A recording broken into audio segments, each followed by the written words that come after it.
Who you gonna call? It's time for Must Have Seen TV, the podcast dedicated to the sitcoms of the 20th century.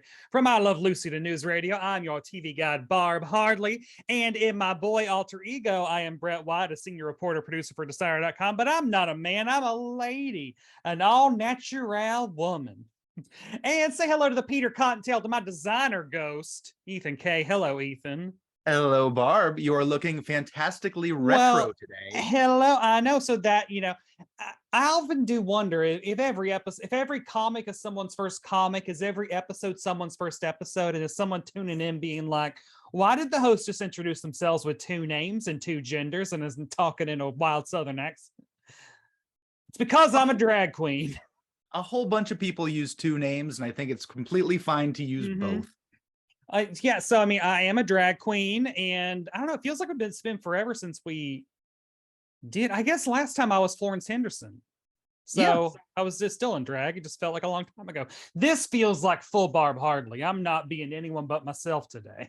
You are glamour. You are glamour on a podcast, which if you are only listening to on Apple Podcasts, you can't see this. So check us out on YouTube, because then you get to see what we're talking about. Then you get to see. And now to the moment we always wait for is when I show off, oh my God, the entire look, which involves some purple tights and white go-go boots, honey. Go-go boots. Oh yes. You're doing that's so nice. It's so retro. Ooh. It's so Goldie Hawn and Laugh-In. It is. I know, perfect. That's actually that was a touchstone. Was Goldie Hawn Laugh-In. I mean, as I was saying before we started, I feel like I normally paint Barb as a natural woman. I keep things very subtle and demure, and I was like, well, let's try and do some drag. And so yeah, I don't know, my eyes are a little bit more crazy, so that's about it. And you went with purple lipstick. I don't think Barb's worn purple lipstick so far. I just got it. It's from Trixie Cosmetics, and it's a nice matte. I'm discovering, Ethan, did you know that there's more than just lipstick in a tube that you turn and it comes out and you put it on your mouth? No. There's ones with like little wands and you like paint it on. Megan has some Trixie Mattel stuff. See? And I think that some of them are the scruffed. I've seen them before. Hey. Yeah. I have a Trixie Mattel poster for you, by the way. Oh, I got it at New York Comic Con. I was going to give it to you last weekend, but we were not able to hang out for Halloween like we intended. I got sick. The Paul Lynde Halloween, Barb Hardley's Paul Lynde's Halloween special Halloween party. Which, if you haven't watched the Paul Lynde Halloween special, it is streaming on Amazon Prime Video, and I highly recommend it. Megan and I went through all of the stuff to put up on the walls and get framed, and unfortunately, the Paul Lynde Halloween show poster that you and I both bought is not going up on the wall in our living room. By Mitch O'Connell, I think is his name. Yes, not the bad one. Mitch O'Connell. Yeah, the other Irish one.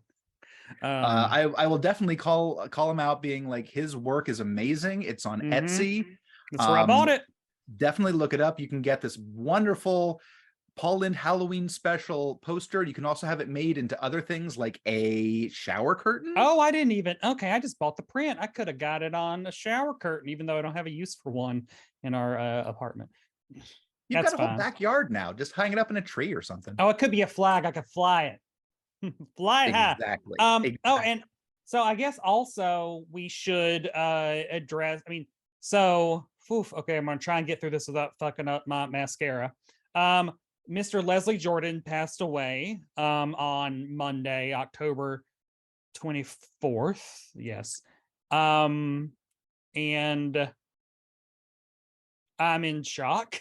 He was sitcom royalty. He really was. Yeah. Well, so I guess I'll talk as Brett. I don't know. This is weird. When do I turn it off and on? I feel really Barb-like right now, obviously. But for Mr. I wrote a thing for Decider that people can go read, my eulogy, which, okay, so I found out that he had suddenly tragically passed 10 minutes before I had to go to a Love is Blind press junket. And so one of my gay role models was violently taken away from us suddenly. and I now have to go spend 2.5 hours waiting to talk to boring straight people. And I was kind of like, oh no. So I was like writing this in between interviews and like getting really emotional and then trying to like get myself together to talk to these reality stars. So I'm glad it turned out, and it turned out good, I think. But basically it's just like I never saw, I'm a gay man and I don't have gay role models that are over the age of 50 or so, because AIDS killed them all, because Ronald Reagan and Nancy Reagan didn't think that homosexuals were human beings worthy of even attempting to save or even addressing, period, even though one of their friends, Rock Hudson, died of it. Hi, Reagans. Bad people. Yeah, look to the ground when you say hi, Reagan. Hi, throat goat Nancy Reagan. I don't know where that came from, what book that was in, that Nancy Reagan was like, gave the most blowjobs in all of Hollywood in the 40s and 50s or something. Yeah. That's a story I heard. I don't know what, so don't sue me for slander. I don't know. Look, I'm not saying it's I true. don't know if it's true or not, but I believe it. I believe it. But yeah, because of that, we don't have any. And Leslie Jordan was 67 and he was allowed to age and be funny, and he didn't die. He lived this life. And also, like, I am short, gay, and from Tennessee, and so is he. And so I've always, basically, like, anytime I've ever seen him, I'm like, that's my future, and I'm so excited about it. And it really is upsetting that that happened. But I feel like I had to address it. I think it's important. I think that he was definitely a role model to a lot of people, definitely a role model to people during the pandemic. As just I mean, because we are all without a tether for the last 3 years. And shit. I mean, that's it. That's shit. Well, shit. I only saw him on the Cool Kids with that cast, and he was great. Like, and I saw his Instagram too, but I was never watching those shows like Murphy Brown and those things when they were on. So I came in really late to the Leslie Jordan. I just kind of like knew who he was vaguely, and then he was in the Cool Kids. I'm like, oh, that's every scene he's in is amazing. So I guess I can tell this story. The Democrats just texting me all the time because I'm voting for y'all. Everyone else should make sure you remember to vote for Democrats. And I'm not doing that whole, like, it doesn't matter who you vote for. I'm literally saying vote for Democrats because I don't care. No one reviews the podcast anyway. So you should. Anyway, speaking of Leslie Jordan, I was going to say, so Hearts of Fire was his early 90s sitcom starring John Ritter and Marky Post. They went through a retool and moved to the South from Washington, D.C. for season 2. Billy Bob Thornton is also on it. Unrecognizable. I did not. I was like, he looks kind of like Michael Gladys from Mad Men, which, I mean, hot. So Leslie Jordan joins the cast when they move to the South, and he plays Lonnie Garr, who is just like a good, like, your Urkel, Kramer, Reverend Jim style weirdo. And it's Leslie Jordan doing it. And it is, everything he says is like a Southern monologue that's deep fried and it's just non sequiturs and absurd, and it's absolutely amazing. But so for almost 30 years ago, I am a 9-year-old, 8-year-old homosexual boy who doesn't know he's gay, but knew to file this incident away in his brain, staying with my grandparents. I'm watching sitcoms. This is probably like, I don't know, CBS Monday night. And my grandmother, Mama Ruth, it's what I called her. She just overhears a line of dialogue. And what it is Leslie Jordan is given a monologue about going on a date with this lady. And my grandmother isn't watching, but she's listening. She's like, oh, turn that filth off. Like, I don't want to hear anything about that. And then she looks and she's like, oh, I thought that was a woman talking about dating a woman. Oh my God, that just opened up a whole Pandora's box of questions.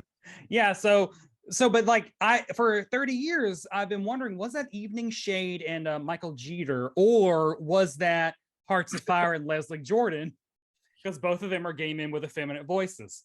And when I was watching Hearts of Fire on Monday night, just to commemorate Leslie's award, which everyone should do. It is actually he's really good on that show.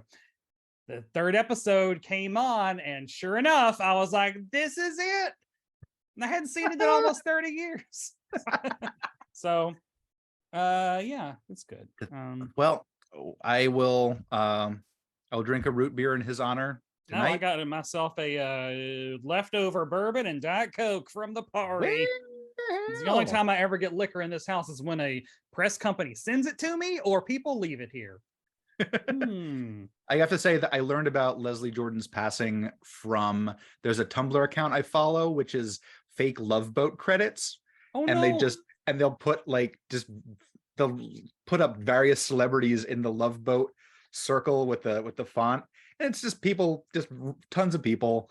And they did one with Leslie Jordan on Monday. It just said R.I.P. Leslie Jordan. I'm like, oh shit, that's how I learned, was a Tumblr account with fake Love Boat credits. Oh. Well, I mean, I guess that's what I'm watching right now. I feel like we just went on a whole long tangent about that. What have we been watching? What's been good? The Cabinet of Curiosities, Guillermo del Toro's new Netflix show. That. I haven't watched it. We're recording this the day after the first 2 episodes dropped. It's an 8-episode series. They're dropping, I think, 2 episodes per night. So there's two more episodes tonight.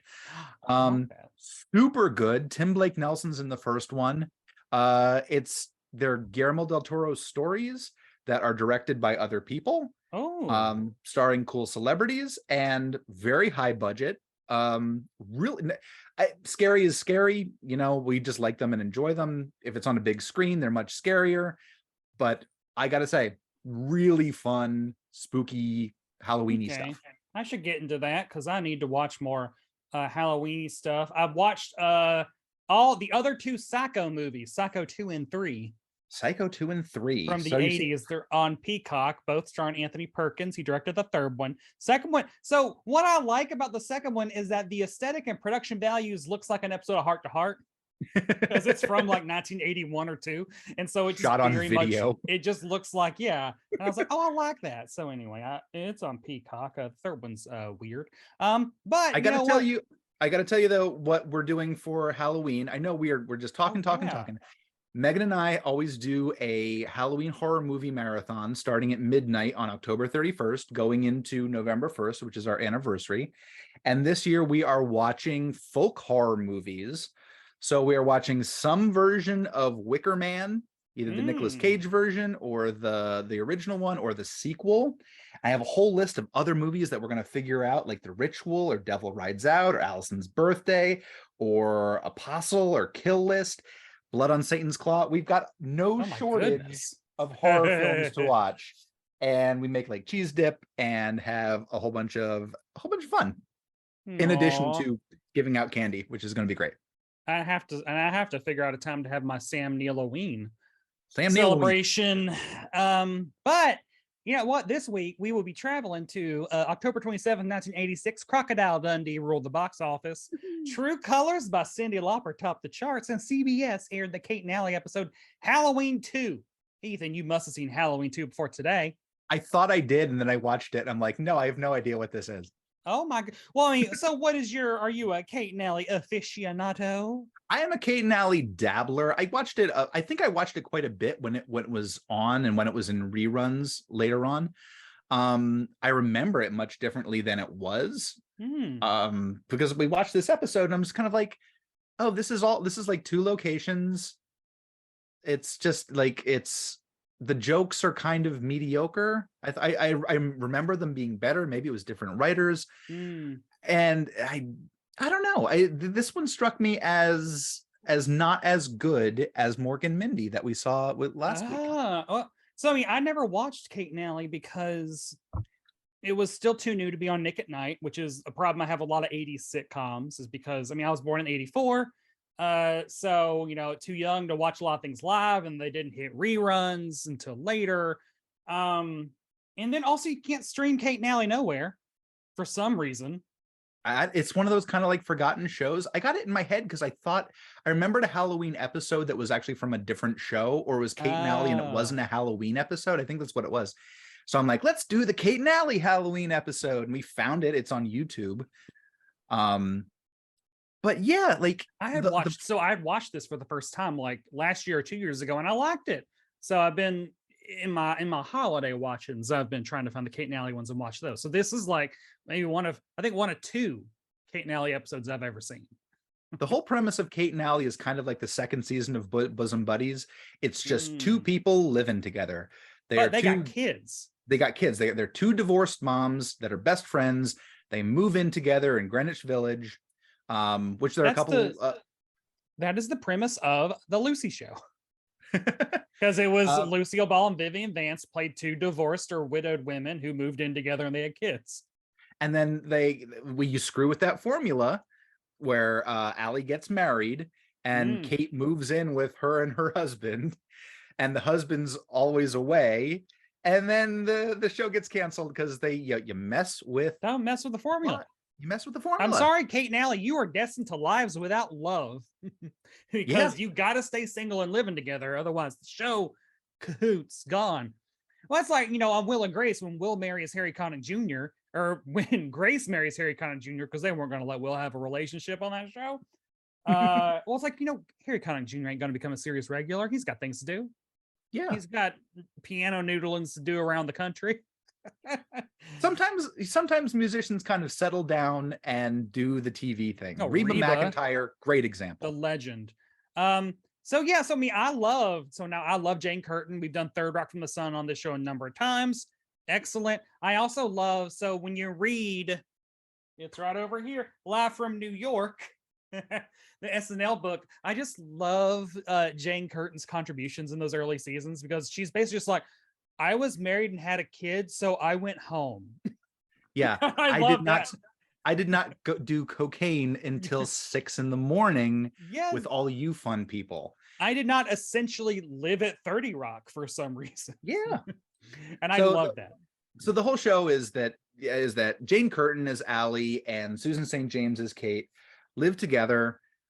Susan St. James, by the way, this was not the first time they'd worked together. They were in a bank robbery comedy called How to Beat the High Cost of Living. Is that a film? That's a film. Oh, I should watch that. It is a film. And then Susan St. James, a name you don't hear as much anymore, but back in the day, 8 Emmy nominations, 2 of them for Kate and Allie. She got a big break. Where did the other 6 come from? What was her other show? Well, she was also in a show called The Name of the Game, which was an umbrella show, which was a term that I had never heard before. Do you know about this one? What an umbrella show is? The Penguin produces it. It's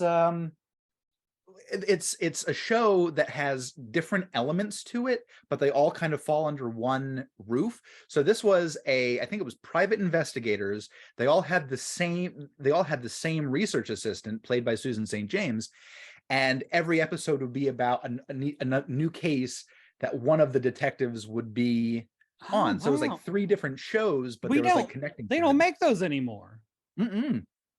I've never even heard of that format. That's an interesting format. And she was also in It Takes a Thief with Robert Wagner. Oh, goodness, great. Wait, was she a regular on that? I think she was a featured performer. She was in a couple episodes, but she was also Macmillan and Wife with Rock Hudson. Rock Hudson. See, it is a small world after all. It's a small world. And I keep throwing out these trivia facts. She's the aunt to Krista Miller, who was on Drew Carey's show in Cougar Town, and it was married to Bill Lawrence from Spin City. It's all connected. This is just like the little kid with the snow globe at the end of St. Elsewhere. Pepe's real. Pepe, I've got buckets full of Pepe. So this week on Must Have Seen TV, we'll be talking about the Kate and Allie episode Halloween 2. It is the 6th episode of season 4, and it was written by Ann Flett and Chuck Ramberg and directed by Bill Persky. Here's how Wikipedia describes the episode. A mix-up during a Halloween parade causes Kate to bring home a stranger who also claims to have brought his dead invisible wife in as well. Ethan, how accurate is that description? Why didn't they just say ghost? 100%. Dead It- invisible wife, you mean ghost. It's a dead invisible wife. If you're trying to order Ghost off Wish.com, you might get Yeah. a dead invisible wife. Ghost is copywritten. So okay, so the opening. I actually, listeners, does Barb's Southern accent annoy people? I have no idea. I don't know. Is it because I feel like it's charming if you can actually see the woman saying the words. But anyway. The opening, and so the opening is really interesting because it's just Kate Allie in literal New York City. What is happening? Is it weird hearing my voice come out of Barb's No, because I saw a different opening than you did. Oh wait, really? I saw the syndicated opening, What is which the is syndicated different from opening? yours. Because also they see a super rich car. They're like making fun of it. It's like, oh, it's so big. Why would anyone have this? Blah blah. And the whole hook of it, the whole opening is they're like, yeah, who's calling his car phone? Probably his bookie. Hope he loses a fortune. And then the answer machine in the car comes on, and it's a woman's car, a lady doctor. Don't. Oh, that's the judge. opening. Yeah, and the names are popping up under it. Like, so that's instead of opening credits, it's this little bit of the Kate Allie literally in New York City doing some business. I saw a different version from you because what I saw was it was a still shot of the Empire State Building with the theme song playing under it, and then the credits just rolled. It just hit. Wow. Yeah, that's so weird. It must have been like the syndicated opening that they didn't use the front part. I like my opening better just because it gave some nice color. You know, you're really seeing the New York of it. The episode begins with Jane Curtin is getting ready for some trick-or-treaters. She's doing business with a pumpkin, as mothers do at this time of year. If you need your actor to be doing something for Halloween, you just give them a little bit of business with a pumpkin and your problem solved. A pile of candy and then a pumpkin, and just have them just rustle them around some.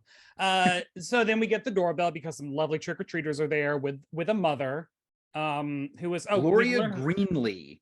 Because yes. they use her name several times. Gloria Greenlee. Mm-hmm. Oh, it's Gloria Greenlee. She's dressed as like a witch, like a ghoulish, like vampire kind of lady, but not a sexy kind, a traditional kind. Well, She's it's not Greenwich like Village. You could have gotten away with a sexy kind. Yeah, exactly. Especially if the mom could do whatever she wants. Especially the night of the Halloween parade. Like, I know, which is a thing that I've been to. That's me really too. yeah. That used to be like the times that I've been there, I'm like, it's too cold to go like without a coat, but people in the parade do. So like more power to them, but for me, it's cold. I mean, I'm trying to figure out if on Saturday I'm going to go into the city like this. So we'll see. I don't know. Barb has never left her apartment building before, so we'll see. That'll be an adventure. Yeah. So they're there. The mother is like, Jane Curtin, or Allie is her name. Like, oh, why aren't you out? And she's like, why aren't you? Oh, my broom is in the shop. Blah blah. Etc. Like just some like business. And says, next time there's a full moon, give me a call. Which honestly, I thought that was a weak joke. It got a laugh, but I'm like, okay. Well, they told them to laugh. They had a sign and everything. And the sign says applesauce. No, it says applause. So then the two like older boys, probably 18, come and they're dressed as Dr. Frankenstein and Igor. It is. I want to take a step back because because after Gloria Greenlee leaves, some more kids come by. It's just two kids dressed up, and they don't have bags. They just hold out their hands and they get candy and they walk out. Like, I'm imagining that was like a prop person being like, shit, I forgot to give the kids bags. So it's just kids just holding candy and leaving. Or it's like a family that's ahead of the curve on like eco-friendliness and like, we're not giving you plastic bags. You will go get it with your hands and then place it in the car. You get what you can carry, and that is it. And then we're going home and we're watching 60 Minutes. Yes, about how people put razor blades in candy, which they don't actually do.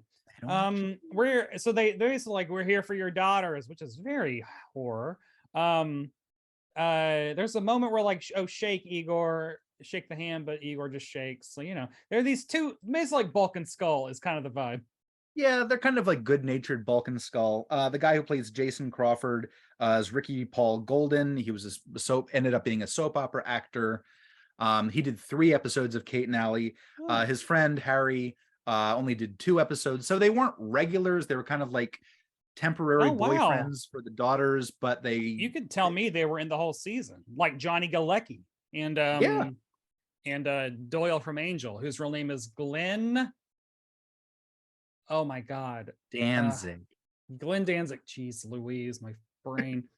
And so then the 2 younger brothers, because Kate and Allie both have like young boys and older girls, correct? That's Yes. the daughters are about the same age. They're in high Yeah. school. The son, the son, well, there's one son, Chip, played by Frederick Kohler. Oh, okay. And so he has a little friend. He's got a little Yeah. friend. He's got a little friend. You got a friend. You got a friend in me. I didn't have any friends at And that they, age. you know, they come in, they're gonna go to the parade and they have squirt guns and they Yeah. have eggs, and Allie takes them away from Which is a trope of Halloween sitcom episodes, is always like security check or like, no, hold on, let me empty those pockets. It happens on Home Improvement. I'm sure it happens on a bunch of other ones. I mean, maybe it's because I'm clearly a rule follower. I never even dreamed of doing tricks on a Halloween night. I go out and have fun. That's the whole point. Well, are pranks your fun? Did you prank? No, You I'm a didn't? lawful good. I do not prank anyone. I'm chaotic good, and I wouldn't even. That's not my kind of chaos. I'm learning like over the last few years of my life, yes, I'm a lawful good. I get very, very uncomfortable when someone says they're going to break the rules. Not even to the point of them breaking the rules. I'm already nervous when someone's like, hey, I'm going to go speed down this road so I can get to the barber faster. I'm like, hold up now. Okay. Don't include me in that car. Now I want to know. I mean, I guess I'm chaotic-ish, but Probably. I ain't breaking no rules, except the rules of gender, baby. Boom. So then the daughters come down, and one of them is the Bride of Frankenstein, and the other one is like the Chiquita Banana Lady. I tried to figure out how to put this. She's just like there's fruit on the head. There's kind of like a little bit of a calypso-y top. Yeah. But Kate shows up as well. Mm-hmm. Kate, the divorcee roommate, and she is in what has to be the heaviest, like sweat-inducing rabbit costume, bunny costume. Yeah. That that under those hot stage lights, she is boiling like soup. Yeah, because it's like a bunny costume and then a costume on top of that, like a little like vest and stuff. So, oh boy, that has to be, that's why she gets the Emmy. That's why she gets the Emmy nod. And so, I think Jane Curtin also was nominated and I believe won Emmys for this show. Absolutely. The Queen, Jane Curtin, absolutely. So she's like, I want to go. She wants to go to the Halloween parade, and Kate's like, well, Allie, just dress up. Like you can do, like, come on, let's go. And then Allie's like, Halloween is for children, and like and then the teenage girls are like, what about us? Like, well, you guys are borderline grown-ups. And also that goes for Kate as well. Kate is a borderline grown-up. So Kate's the fun one. Allie is the more, Kate is Joey and Allie's is Chandler. Okay. I think that's kind of a I'll take that. Yeah. But the Kate's ideas for what costumes Allie can wear are funny. You can put a raisin in your navel and go as an oatmeal cookie. Or then you can grab a sheet and cut some holes in it, be a ghost, but all my sheets are designer sheets. Yeah. But they do that. They end up doing that. I think that's the way these jokes are going to go, is like one of us is going to say the joke and we just got to go. There you go. I will say, like, I found the show, I guess it wasn't like funny. I think I just like this episode to me is a vibe. Like, I like the performances and I like the vibe of it. Because I do not like family sitcoms. You put kids in a show and my intention's gonna like. And the fact that I liked these kids because they weren't stupid, they weren't cute, they were just kids. The teenagers were just teenagers. And also the adults weren't either like stupid or I just liked it. Everyone's a smart person. Have you ever been punched in the nose? Why? Once? Why? But because the feeling of being punched in the nose, where It's everything like my kind of nose is goes, crooked. no, everything kind of goes cottony, and your vision is kind of blurred and has little stars, and it's like you just kind of like feel your face just kind of like go numb, but there's still like some weird feeling. That's the feeling I got while watching this Kate and Allie episode, because because A, it's shot on video. B, I'm watching it on YouTube, so the quality isn't great. C, the whole house is browns and yellows. I know. I do love. And so like, and the jokes are kind of like very mild. Nothing's daring. There's nothing that's out of the ordinary. It just has that feeling of just being punched in the nose and being like, okay, all right. See, I like. Well, we'll get to. I like this because the plot goes in weird directions that are very horror movie-esque, which is usually further than a lot of shows go. Mork did last week as well. Mork went full ghost. Yeah. Full So Kate ends up dragging Allie out to the parade. I also just love that they live in Greenwich Village and have this like cool brownstone. Like that's also just like, oh, get me out of the suburbs, get me downtown. Oh, I love this. You know that. So that vibe I like.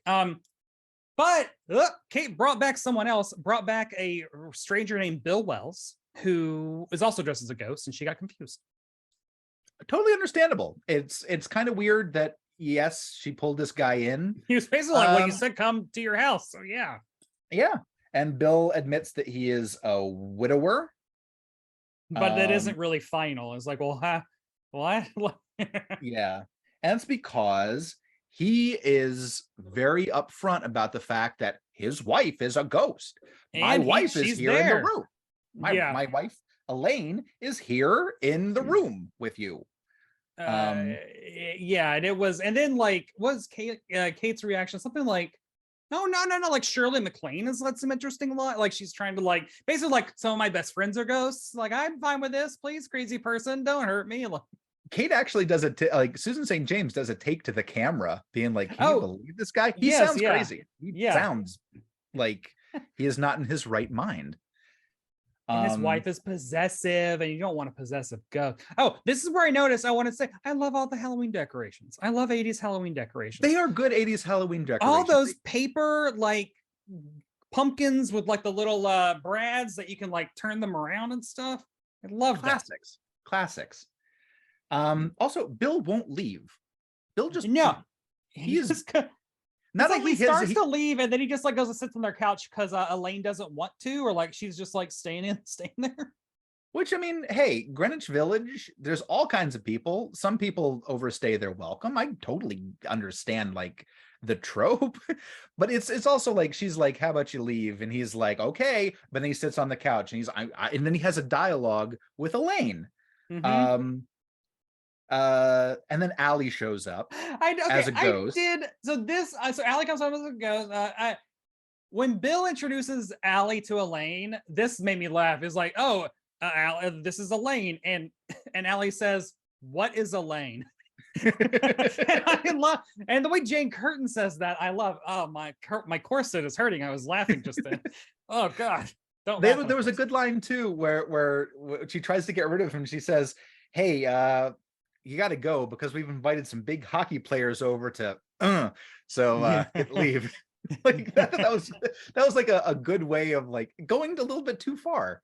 She could have been like, "We're having a couple big hockey players over," and that could be like a threat of violence, but no, it is a threat of imposition. Oh, and then they're like, "Oh, and Elaine can stay. We'll give her or come back tomorrow if she wants to. We'll give her a hockey puck. We'll give her a puck or something."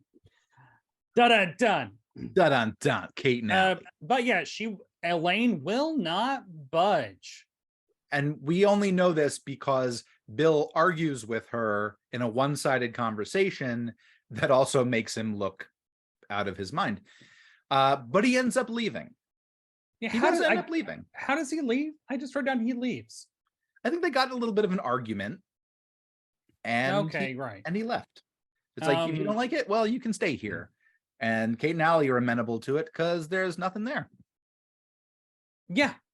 But then I keep getting them confused. Kate, Kate, like goes upstairs to her bedroom. to her bedroom, and written in lipstick on her bedroom mirror is "You are not alone."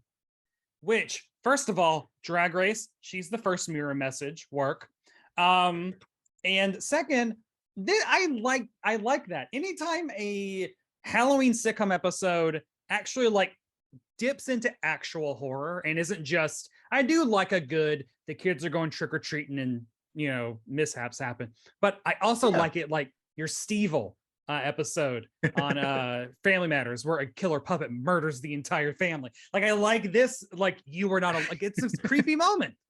It goes back to it goes back to that Mork and Mindy, where I'm like, these are actual ghosts. This is interesting. And for a little bit, I was like, are they doing like a real ghost episode? Is Elaine really a ghost? I mean, well, the ending, I mean, well, you can debate. We can debate. They leave the door open after it closes. Now, so Kate comes downstairs.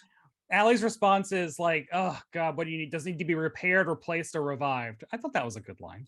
It's a clever line. I mean, Jane Curtin can deliver anything, and just like, honestly, her facial expressions made me laugh.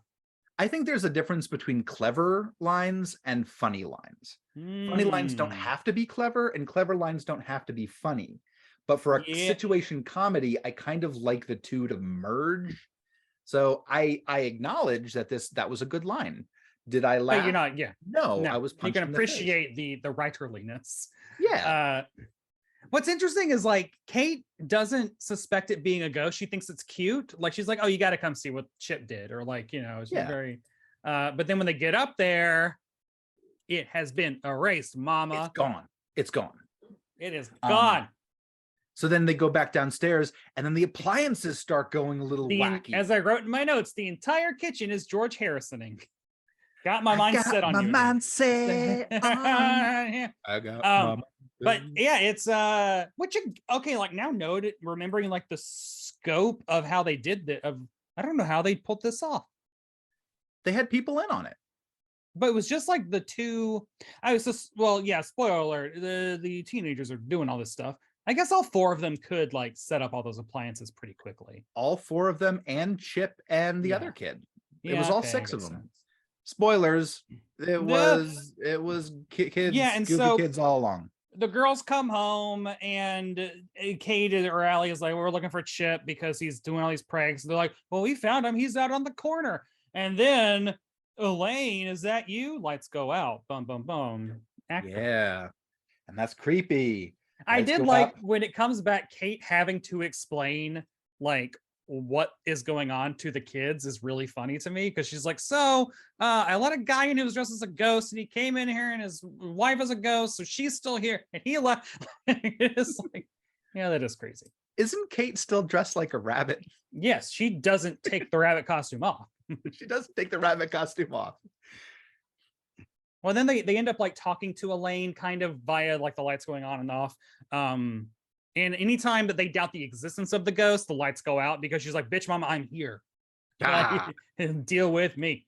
But then, so wait, who's the nerdy? Who's playing Igor? Harry? His name was Harry. I forget the actor's name. So he's like, he knows a lot about like seances and stuff. And he's like, "Oh, because I took it in like like a class or something." And then one of the Kate or Allie says, "Whatever happened to health, education, and welfare? Reagan, this ghost is a Republican." Like, yeah, dig anything, because I'm so used to 80s family sitcoms being so suburban and conservative. Your growing pains, your family ties. This is 80s New York City. Did 80s New York City like Ronald Reagan? Even though I don't think it was it filmed in New York City? I don't know. Actually, it might have been very rare, but like I think it might have been. For some reason, that is the vibe that I am getting from the episode. A message from Wait. Oh wait, was it filmed in New York City? Oh God, now the lights went out and now they're back. So yeah, that was not funny to anyone who's listening or to anyone who's watching. So they're like, "Okay, well, we got to spread out now." Some of them go to the basement. On their way down, they say the jockey kind of guy is like, "Remember that scene of Friday the 13th? Which one? All of them. I like that All of too. them. I don't know. Because they're going downstairs to check the basement to see if the circuit breaker is weird, but it's not. Spoilers. But then there's other man. For some reason, they gave the idiot jock guy some zingers. He's like, "Oh, that was a rare job, well done by a medium." Clever lines. Clever lines. Now, when they get back upstairs, they get upstairs and they find a skull surrounded by lit candles. So this is obviously the doings of Chip and his friend. Which would you trust those children to light all those candles? It just shows up and they're like, oh no. And then Harry's like, you know what? This is like a seance. I remember I went to a seance once. Mm-hmm. And, you know, me being like who I am, a medium, I'm like, okay, this is another mediums as entertainment kind of fun thing. Okay, I get it. Yeah, it's they're like, we'll do a seance. Harry, you're going to be the one who does the seance because they need to like get Elaine out of here. Yeah, because Bill comes back and he's like, oh, there's candles. Elaine loves playing with matches. So they're like, she's going to burn this house down, and this is Greenwich Village in the 80s. Oh, there goes my light. Every episode we do of this, my light falls down. I can turn. Oh, okay. Well, now I'm trying to actually go back through. At this point, do we know that the kids are doing it? Yeah. Right? Yeah. So I'm trying to figure, so what was the kids' plan? How did they first of all know that Allie was going to be dressed as a ghost to then get this Bill guy to dress as a ghost? Or are these two, is the Bill thing actually happening at the same time as they're like, oh, fuck, we're also trying to prank them? In sitcom logic, that's what's happening. Two things are independent of each other. However, in sitcom writer logic, the two of them are obviously connected. Because I'm like, it doesn't make any sense for them to like, how do they get Bill? How did they hook him up with Kate? It's wild. How'd they get everybody on board? Like, they couldn't have, like, the whole thing with Bill was definitely spontaneous. And then, but they obviously had all this stuff planned.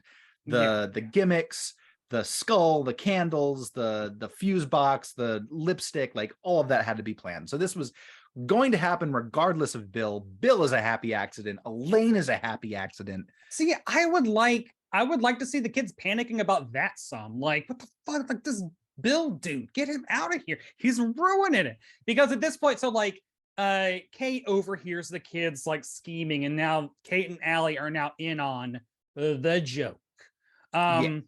Silly rabbit tricks are for kids is a line that is said, because if you have a character dressed as a rabbit, yes, they're playing tricks on us. Silly. So they need to get a ghost kids, because seance time is coming up, and we are now in a double prank off. By the way, the stakes are so low.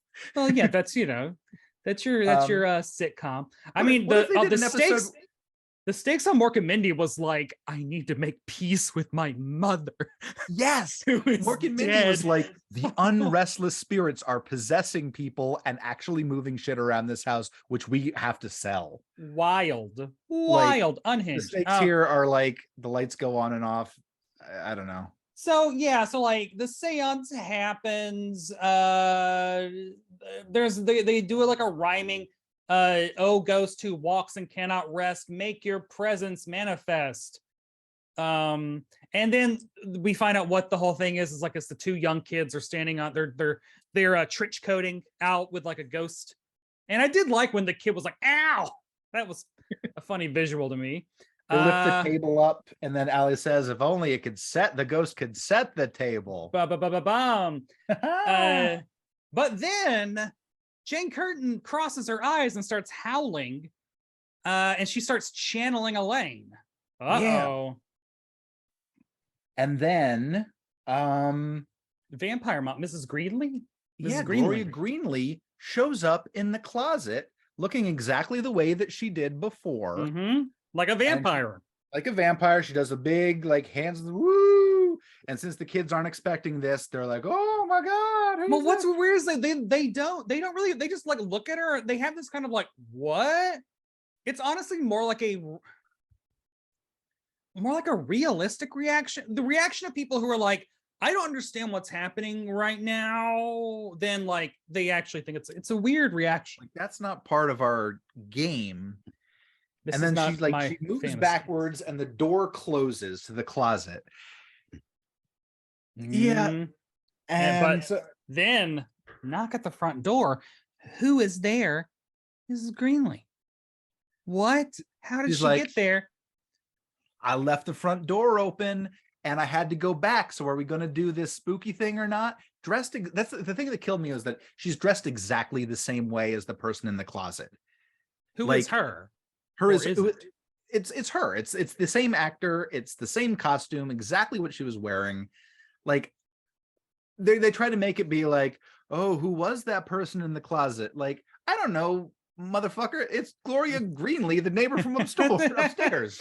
Well, yeah, because like at this point we don't, because they then go to like check out and see who's in the closet. And I do. So this is the thing that I think I just like in general, is groups of scared people trying to get the other one to do the scary thing. Because they're all doing the like, you open it. No, you can open. It's just like all of them moving in unison. They get there and no one's in the closet. And then while they're looking in the closet, behind them, again, cool shot, I think. Behind them, you see the front door open and close. Yes. Who is that? Elaine, I guess. Like, I don't. By the end of it, I was just like, this has gone on too long. Show us murder. Show us like ghosty things. And I get it. Like, 9 times out of 10, a ghost on a sitcom is going to be creaky old house, or someone playing a prank, or someone trying to scare someone so they can get like money or chase them out of a house or something like that. The Scooby-Doo effect. Were we spoiled by Mork and Mindy? See, but I think the ghosts were real in this, man. There's the stinger is Kate being like, so tell me how you did it. And I was like, how did you do it? And they're like, ugh. So, you know. Like, sure. Like, I'm like, okay, the stakes were low to begin with. And like, we just kind of, that's how I kind of felt about the whole Kate and Allie episode. I hate to say it like that, but it's like, it was very tame. It was just a very tame episode. To me, it was a very tame episode. I appreciated all of the lipstick on the mirror, like all the horror elements. I like. Are you ready for some must-have facts? Yeah, tell me about this. Tell me about Kate and Allie. Rum and Diet Coke through a straw. The ratings, 15.7 million households watched this episode of Kate and Allie. And where do you think that it landed in the Nielsen like top 40 with that 15.7 million? Where does that end up ranking? I'd give it maybe, let's say, I'll give it a 7. So it is 18 for the week. 18th for the week. Oh, 17 wow. shows did better. So number 5 of the week this aired was Cheers, 4 Murder, She Wrote, 3 Family Ties, 2 The Cosby Show, and number 1, the World Series Game 7, sports team versus sports team. So whatever. Well, but I mean, World Series. That's honestly like not a bad. The 80s are a weird time for me with sitcoms because the preponderance of cute kids is like, we gotta too many kids. Sitcoms become very lesson oriented and less joke oriented, and don't like that. So that's why I like Golden Girls, Cheers. This Kate and Allie episode didn't have a lesson. I like that. Yeah, the lesson is that ghosts might be real, and also don't let people into your house, especially in Greenwich Village. Yeah, you'll get a ghost and a guy who won't leave, and a ghost who won't leave. A ghost who won't leave when you're trying to have hockey players over. I know. The CBS Monday night lineup, which, is an underrated, iconic night of television. The CBS Monday night is an ABC Friday, is an NBC Thursday. CBS owned Mondays. Starting here, Kate and Allie came on, then My Sister Sam, then Newhart, Barb Hardley's favorite, and then Designing Women, and then Cagney and Lacey. It was honestly like the ladies. Well, I think this was actually part of, I think I've seen commercials or print ads for this. Like the whole thing with Monday night was like, it's all the ladies and Bob. Like, which honestly, yeah, if you want, I love, that's why I love Bob. I love Bob Newhart because he has just like a nice, gentle, masculine energy that's like, okay, I'm a man. I'm not here to.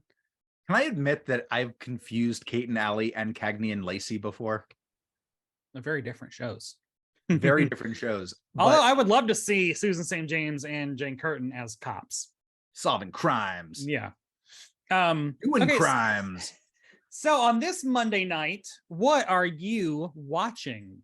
On CBS, we've got Kate and Allie, which the newspapers described thusly. A mysterious message appears on a mirror to Kate and Allie on Halloween. I'm not tuning into that. Really selling it. Tuning into that. Jesus. On NBC, an episode of Amazing Stories, which was the anthology series produced by Steven Spielberg. A smitten teenager helps a flirty classmate cast a horrible spell over their odious English teacher, Christopher Lloyd. That sounds good. Look, I'm gonna have you read the other ones, but I'm telling you right now, that's my choice. Yeah. On ABC, it was a movie called Heaven Knows, Mr. Allison. Not Halloweeny. No, so yeah, it's Amazing Stories. I think I would like to watch Kate. I think that again, you know, parallel universe, me in the 80s, I'm probably watching the CBS Monday Night lineup, but based off of those descriptions. Because I'm not a sitcom. Let's say like in the 80s, I'm not a big sitcom fan. I'm just into something that's interesting because let's say I'm writing my novel, or maybe I have like some just hanging out with my dog or just eating some hors d'oeuvres. And maybe I want something. Maybe I'm not like, I'm just looking at the descriptions. And I'm gonna say, you know what? The description for Amazing Stories beats out Kate and Allie, at least this night. If there's another like episode being like, do you want to watch Amazing Stories, or the episode of Kate and Allie where Chip kills people? I'm like, fuck, I'll watch Chip killing people. That didn't happen to anybody, but like if they did like an episode where he like, I don't know, drop bowling balls off the overpass, dropped an atomic bomb on Greenwich Village. What? Yeah, if he was like a subway slasher or something, like that would be interesting. I like it is what like you could describe this Kate and Allie episode so much more interesting. Like Kate and Allie have to fend off a ghost that gets trapped in their apartment during a Halloween parade. Like that is just more interesting. A strange man brings his deceased wife over to Kate and Allie's and shenanigans ensue. His dead invisible wife. Dead invisible wife. They're called ghosts, people. Yeah. Or spirits. Yeah, so very weird. I do wonder like who writes those? You know? Who knows? Not even the intern. They probably just like they probably throw like $5 at somebody's, you know, cousin or something, and they're like, hey, can you write these up? Cool. So on IMDb, 80 Kate and Allie Aniacs, 80 of them rated this a 7.1 out of 10. What would you go, higher or lower? I would give this a 7.9. I would give this a 5.5. I would give it a 5.5, just because it's a little outside of the, you know, the formula of, you know, we're being responsible adults and we're going on dates and we're meeting dudes and we're being parents. It breaks out of that and it does something a little bit different. And I think everyone was had a good time with it. Like people were smiling and laughing when they were doing it. I don't know, for some reason I just like found it very, very charming. Maybe it's because it's showing me like a a version of family life in the 80s that I can relate to, that I can Family life in New urban York City. living in New York City. Yeah. You know, I'm into that. Let's think about like the 80s. Like the 80s in New York City was like That's dangerous, especially like Greenwich Village. Like they should be exactly. on the upper sides, but they ain't. Even the upper sides were not great. Well, at least the Upper West wasn't great in the 80s. No. So City wasn't great in the 80s. Like that they it's an yeah. interesting choice. Who had the must-see performance in this episode? Oh, it's the guy who played let me look him up real fast. The Wait, guy who Bill? played No, definitely Or not no? Bill. I mean Bill ate more scenery than like a termite. But the guy who played Jason, Ricky Paul Golden, the guy who played the Okay. Dr. Frankenstein, yes, Yeah. he was a ham, but he was a well-meaning ham, and he came off as believable rather than Bill, who just talked to the couch. Yeah. I mean, I will give it to Jane Curtin because I'm a homosexual and I think, required to by our coda. You have to always give respect to Jane Curtin over anyone else. I mean, she's still great. No, oh, so great. Give her more stuff. Hollywood. Must other people see this episode, let's say at Halloween? There are, and after you've exhausted every other Halloween episode, Oh my sure, God. go for it. There are definitely worse Halloween episodes, but I give this a 4 out of 5. I mean, it's not like one of my top tier, because it is appropriately spooky and it is inextricable from Halloween. It is 100% Halloween, so I appreciate that. The set dressing for me is what killed it. Is that the house is always brightly lit with stage lights and yellow and brown and wood, and it doesn't have atmosphere. It's just it's a garish set to me, and it's just like I don't know what's happened to me where I'm like, oh, it looks so cozy. I'm like, I want to tear it apart. I just want to go to Cheers. I mean, obviously, my office, I was like, let me get the brownest wood I can. The doors are white, and I put brown. I put like wood paneling wallpaper over them because I was like, I don't want white doors. So what is this, a hospital? No, get different strokes for different folks. Because your doors are like metal, right? No, these doors are like they're wood. Yeah, just like bullshitty. Oh, I could probably punch through them. I thought you had like big, like industrial, like metal doors. No, this place, These people, cheap. Considering that none of our doors actually latch when you close them. Mine latches, but it's also akimbo, so you have to like lift it and shove it. But like a lot of the other doors, just like you just push them and they hang there, and you can pull them right open. The cats love that. They can't keep them out. But anyway. Well, Kate, I mean, Allie. We'll do another one. Oh God, sorry, my I gotta just hike the girls up. I pay good money for. Yeah, I mean, we'll do another episode. I'll do another episode. I'll get my toes back in a real episode, or maybe I'll just actually try to watch it on my own time. That's saying a lot. You're a busy person. Yeah, I mean, I need to get back to. I have a lot of weird issue. For some reason, ever since I was a kid, I need to be watching live television in order. It's like a way to feel connected to the world. And in this day and age, that doesn't, like, live television is not a thing. So like, I don't think I've watched live television since like college. I have like a weird, it actually takes a lot for me to put on reruns of things I've already seen. Like, for some reason, my brain needs to be constantly stimulated by new stuff, but new current television makes me feel like work. So I have to find like new old stuff to, I'm trying to like break free of this and like force myself. I'm forcing myself to watch a Heart to Heart almost every day. Okay. Well, that's, which is a thing that I've seen, but I'm like trying to be like, no, try to keep, it also feels like keeping in touch with yourself, like refilling the tank with you gas.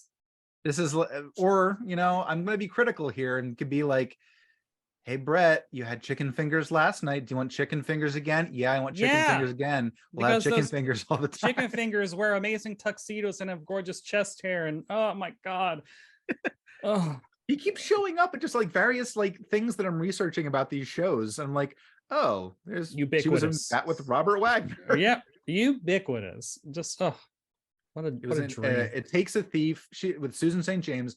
I think she was in the pilot, and then she came around for like a couple episodes, but she was not a series regular. She was like RJ is very handsome on It Takes a Thief. I call him Well, RJ because we're friends. RJ. We actually are friends. He told me if I ever see him to say hi. So I'm just saying. You know, there's not enough hours in the day and not enough days in the year. I really wish you could. Well, hey, that does it for this episode of Must Have Seen TV. Thanks again to Ethan for dropping in, as always, and talking about some spooky stuff. Next week is the 90s and probably the Thanksgiving portion of the Holiday Gauntlet. So get ready for some Thanksgiving. Yeah, this is the last episode of the Holiday Gauntlet. We've done of Halloween. Yes. Well, at least for the Halloween, we've done Kate and Allie, Mork and Mindy, Bewitched. Bewitched, right. And then before that wasn't Abbott and Costello. That wasn't actually Halloween, but was also about haunted house. So, yeah, we've been on the spooky train for a lot. So get ready for a whole lot of people who can't cook turkeys. That's what these episodes are all about. But yeah, where can people find you on the internet if they want to talk about turkey preparation? Check me out on EthanK55 at Instagram. Ooh, yeah, check it out. We got pictures of cats. Oh, gotta love it. You can follow me on Instagram at Barb Hardly, where you will see photos of my beautiful visage, or you can follow me at Brett White on Instagram and Twitter. And you can also read the words that I write as Brett on decider.com. And Barb Hardly don't write no words because she doesn't need the right words. She has the spoken language. She talks to people. Press. Hardly gets too much press. Oh, okay. So we also want to hear from everyone else out there in the world who listens. Please leave reviews in iTunes. Please comment on YouTube videos. Watch the YouTube videos. Slide into the DMs. Add us on Twitter. Literally, just like let us know that you exist and have listened to this far in the episode. Need to start doing this at the beginning too. I'm just saying. Yeah, do that. We like talking. And honestly, like, the more people invest their attention, the more I might invest in actually putting music in the episodes or having a regular release schedule. Ooh. I mean, look, we're busy people, Barb. I mean, I know. We are busy. The only reason I exist is because Brett's had a couple mental breakdowns over the past couple months, and this is a form of therapy. Anyway, hi. Yeah, so thanks everybody for watching and listening, etc. Happy Halloween, and we'll holler at you next time. Why don't you save some biscuits for me? Thanksgiving biscuits.